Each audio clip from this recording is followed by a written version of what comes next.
Thank you, Secretary Moniz, for your testimony before the committee this morning. I was thinking about a joke I could make about 98% of the scientists and how my side of the aisle stands with the 98% versus the 2%, alluding to our economy and 98% of the population versus the 2%, but I'm not going to go there, even though I just went there. Anyway, I am fortunate to have a top-notch UC Riverside, a top-notch university research facility. I frequently hear from my constituents and researchers at the university about the key role that the Department of Energy plays in fostering innovation and funding basic research. Since 2009, the UC Riverside has received more than $20 million from the department to fund research ranging from high-energy physics to the hormonal regulation of plant growth. This fall, the university plans to open an experimental solar and battery smart grid, the largest at any university in the nation.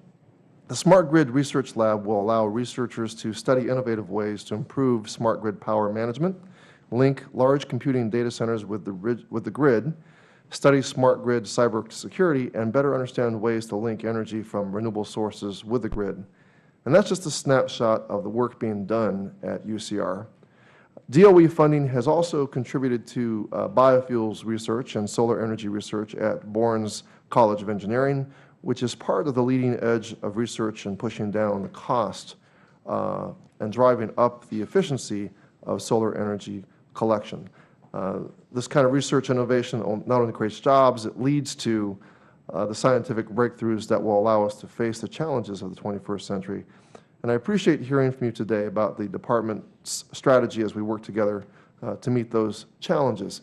Now, just to be clear,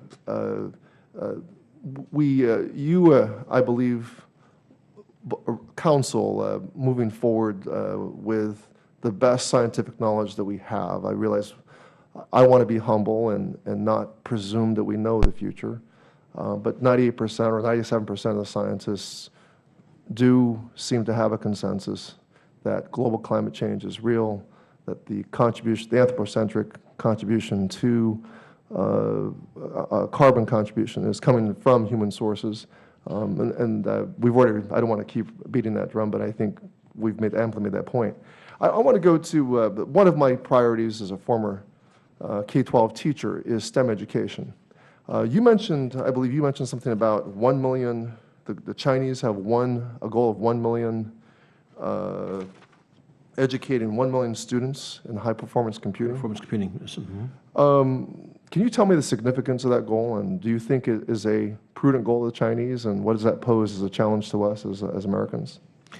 Well, I can't judge whether it's prudent or not in China, but it does catch my attention in terms of the importance of training scientists and engineers and mathematicians, et cetera, for our future.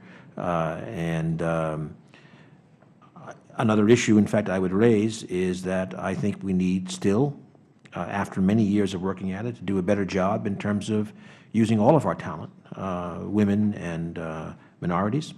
Certainly in the energy field, we are not as well represented as we need to be. So I think we need to just keep our eye on the ball. Human resources are the key in the end. We've got to use all of our human resources, and that's something that I certainly would like to work on in the next few years. I recently run into a high school classmate of mine who was one of the I don't know, innovators in terms of all these games that people play on the internet. Mm-hmm. And he was taken with this idea. This 1 million students caught my attention because he really thinks it would be beneficial if we started as early as pre-kindergarten to teach students the fundamentals of code writing. What do you think about that? Is that something? I think I'm not qualified to judge on that, but clearly science, mathematics, and computer literacy are just clearly essential skills, I think, for young people to succeed in the future. Well, I mean, they can succeed in other things too, but as a country, we need more students succeeding in those areas.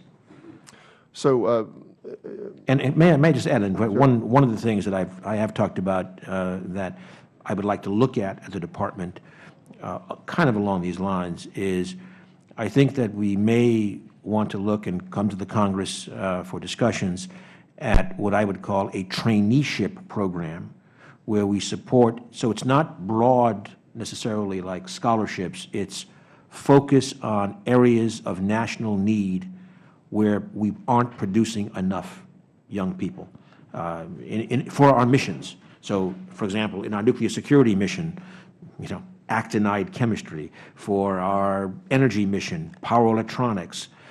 So I think that's something that would be a good discussion to have with this committee and other members about mission areas for the department, targeted programs to get more people trained. This has to be with workforce emphasis. Madam Chairman, Madam Chair, my time is up.